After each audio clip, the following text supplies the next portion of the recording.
welcome back to SourceFedNERD. You're watching Anime Club, where we get together, watch the first few episodes of an anime series, and give you our first impressions and such. I'm Reina Scully. And I'm William Haynes. And this week we watched Black Bullet. Burakubuleto. It is a new anime series. It just started in April, so that's all kinds of new fun for all of us. It looks new. You ever see something that looks new, like fresh out the packaging? Well, there's no plastic on this because it's a virtual thing on the internet. Facts. The plot line starts rather abruptly. We find ourselves in 2021 in a dystopian Tokyo future society, and they get attacked immediately by basically Mech Mothra? Off the bat. It's like, bat. if you ever seen Now Skip the Valley to Win, the greatest movie of all time, in my opinion, it's basically those, but maybe even bigger, and they're just destroying stuff, and it makes you sad. Yeah, they're like insect monsters, but like sorta mechy, but not really, I guess. Kinda mechy, they Kinda are. mechy though, right? Kinda Yeah, mechy. like their movements especially. In the opening scene, you have no idea what's going on. There's like a young boy that's running, and then he falls. Falls on the ground. Yeah, he's obviously the main character, bibbidi-bobbidi-boo. Fast forward 10 years, it's 2031, and now he's, I guess, like a 23-year-old, and he is now a civil officer, and he is clearly there to try to bring justice. Destroy the patriarch. Destroy the bugs. Destroy the huge bugs. There you go. By the way, the bugs are called Gastria. Gastria. Which is a really interesting, strange name. I'm sure they're probably going to explain it in the future. Maybe not. Who knows? It's anime. It could just be strange. My theory for the reason that they are called Gastria is because the bugs leak some type of gas through their tracheas. Oh. Their tracheas. Sure. Gastrius. I would categorize this anime to be action, sci-fi, maybe mild horror, thriller, probably thriller. It was very terrifying in the beginning of the first episode where the dude's like, "Little girl, can you give me some directions?" And he's he doesn't realize that he's literally dying. Well, I don't know if you're dying if you get to turn into a bug and you live another life as a bug. No, you're dying. It's kind of like reliving. It's kind of like what's that happen when you die and then you come back as something else? Reanimated? No. It's like a religious thing where you die and then you come back as a bug or a deer. Reincarnated? He's reincarnated live. Well, you get to see him reincarnated live. I should know about reincarnation. I am the gosh darn Avatar. He got reincarnated live and it was pretty terrifying. Yeah, it was pretty gross. Okay, so the Gastria, as much as they are monsters, they are also an infection. Yes. Yes. So they infect humans and they turn into more Gastrias, and then they take over the world. And in the 2021, the first scene that you see, you're supposed to basically believe that humanity was on the brink of extinction. Yes. And then they eventually found that the Gastria are really I don't know if they're weakened. Allergic, they're weakened by it. They just simply don't like it. They can't stand Veranium. It's obviously a fake type of metal element. Is it though? I don't know. No, it's not real. It is not on the periodic table of elements. How do you know what's on the periodic table of elements? I mean, you should know what's basically on it, but Veranium is not a real thing, I don't think. I could be wrong, but I really don't think it's a real thing. Let's Google it. Alright, so you right, Veranium is not real. It's real in the anime world. I'm a gosh darn fool. Oh, It sounds real though, I believed it. Humanity built themselves up by creating these huge monoliths made out of Veranium, and that's, I guess, how society rebuilt itself. Speaking of, it just hit me just now, the two monoliths of Veranium are so big, I don't think there's that many of anything in the whole world that you can make two extremely large pillars out of it. Actually, I don't think there are just two. I think there are multiples. In like cities. Yeah. Like you can't build a city unless you have two like Empire State Buildings worth of material. Yeah, pretty much. Wait a second, how are there bugs in the city if there's those two huge Veraniums? I think, well, in the first episode you see the main character, Rentaro, go towards a bridge that's obviously cut off. And then he sees past the bridge, and there are all the cursed children. The cursed children are the infected girls. Cursed children can only be girls. They turn into cursed children when pregnant women, I guess, like inhale the gas or something of the Gastria.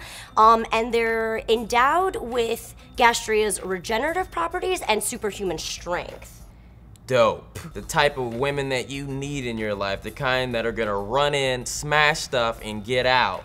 That's what I'm talking. Not like that. Not like that. Not what I meant at all. Not like that. Going back to the whole concept of the monoliths protecting the city, first of all, there has to be more than one city because they keep referring to Tokyo specifically, which kind of alludes to the fact that there are probably other cities under the same circumstances. Tokyo is like the New York of America because it's the city that always gets destroyed. It is. Always gets destroyed. Every movie, they're like, oh, New York's getting attacked by a giant monster or this natural disaster. Yeah, Tokyo. They're in an area that is, I guess, possibly dangerous. Maybe there aren't as many monoliths or whatever, but they do get attacked. Going back to the cursed children concept, I really find that to be interesting because society hates them.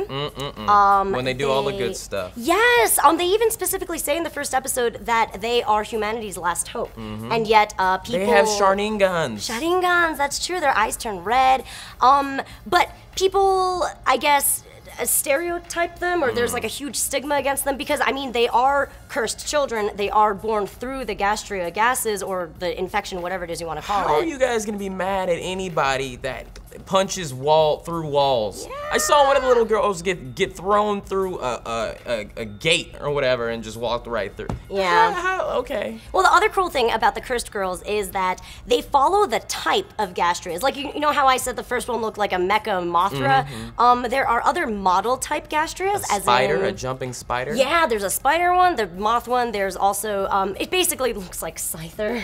Oh, I haven't, wait. You haven't seen it yet. I didn't yeah, see the there's a girl named Kohina who is I forgot what they call it, I guess some sort of like insect that is basically like Scyther where, you know. That would be funny to me. Yeah. No, actually, if you had to pick one of the scariest Pokemon, like if Pokemon were real and like, oh, somebody got murdered by a Pokemon, it would be Scyther. Scyther would be the murderous Pokemon. But there's basically a human version of that. It's one of the little cursed children, and she fights with like knives, and it makes sense because it's all, you know, like that. I want to be these kids' fathers. Ooh. I want to have a whole bunch of cursed children. The main girl, who's a very moe character, her name is Enju, and she is a rabbit model type, is I think what she called it. That's why she kicks them. Oh. Get it? Let's talk a little bit about the main antagonist in the first couple episodes. He's basically V for Vendetta. Yes, actually, yes, he is. Let's be honest. I really love him because what a lot of animes, well, shows in general don't do is have like one specific bad guy. True, and this he is true. seems to be the one specific bad guy at the moment, and his voice is deep, and you can't see his face, and you can see he has like a yellow eye or something. And he kind of looks like the scarecrow from Howl's Moving Castle, so I kind of dig him. He is actually the one that I was talking about who has one of the cursed children, Kohina, the one that's like, you know, female child Scyther. Oh, so he's got children. I need to invest myself into some cursed children. I'm ready for this. The reason why the cursed children need an adult is, I mean, they're called initiators and promoters. And I believe they're supposed to fight together in order to, I guess, keep peace in the world. And like I said earlier, the cursed children are supposed to be the key to rebuilding humanity, so it makes a lot of sense that they would be involved with like authority figures. But Enju and Rentaro's relationship is, I mean, it's odd, but I don't think it's really that creepy. I think it's not weird only because she is like smitten with him, but he treats her like appropriately in her age. And I don't think it's that weird for like a tiny little girl to be like, I love you because I look up to you and you're like a big, strong man. And no? Compared to her, but yeah. I mean, yeah, pretty much. But it would only be weird if he treated her that same way. Yes. Right? I wouldn't want him to treat her like she's a big, strong man. That too. Overall, I did enjoy the action elements. I enjoy the world building, the story behind it. It is a very fast-paced anime. There is a lot already immediately going on in the first 2-3 episodes. I feel like their comedy is a little bit forced. There's no reason to have to joke about like how poor the main character is and how he needs to go to a time sale, blah, blah, blah. It only lasts for like 2 seconds anyway. It feels very forced. It's unnecessary. Relatable. I guess. But forced. But forced. So this anime is super new. As you noticed, we've only watched the first few episodes, so we have no idea what could possibly happen. And like I said, it's a super fast-paced anime, so I really am interested in seeing how they're going to develop it and take it. I want to know what their end game is, so I'll probably keep watching it. Good action. I think the main character looks just like the main character from Blue Exorcist. This is true. do, he really does. So that's all we have for you today on Anime Club in regards to Black Bullet. Next week we're gonna be watching JoJo's Bizarre Adventure. JoJo's Big Adventure is a wonderful anime show that I've never seen or heard of until today. But you will, and it's Bizarre Adventure, not Big Adventure. Pee-wee's Bizarre Adventure is a wonderful show that okay, I'm ready. Nailed it. If you want to check it out with us, head on over to crunchyroll.com/sfnerd to get your free premium membership trial. Remember to take a video of yourself with the hashtag SFNJojo. And then you can come back next week like our friends. I'm actually extremely impressed how they're able to fit so much character development and so much storytelling into only 13 episodes. My first impression of the anime was that it was really predictable, especially in the first few episodes. But those first episodes were mostly used to explain the current situation, which I did enjoy a lot at the end.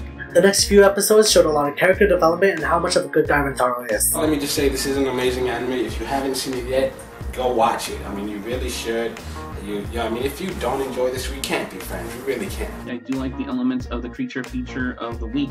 It's not just random creatures necessarily. They do have a little bit of backstory and reason why they're coming about. I like the fact that there are what is called cursed children that are the heroes of the particular story, but they have to deal with prejudice. They literally can like save everyone, except they're treated like, well, horribly. They're really discriminated. And I'm just like, why? Lots of death, lots of like, don't get attached to characters because they're probably gonna die scenarios. I basically spent the last 4 episodes being like, okay, so who's dying? This anime has everything. It has action, it has sci-fi, a little bit of romance, sort of kind of like cutesy romance. The show kicks off with an attack by a monster that looks like a cross between a pterodactyl, a butterfly, and a sandworm from Beetlejuice. So you know right away this is gonna be some pretty weird stuff. Reina, how do you say I am the demon sword master of all time in Japanese? 僕はロリが大好きです。 And how do you also say everyone please be my friend, please? 皆さん友達にならないでください。僕は変態です。 Perfect. Perfect.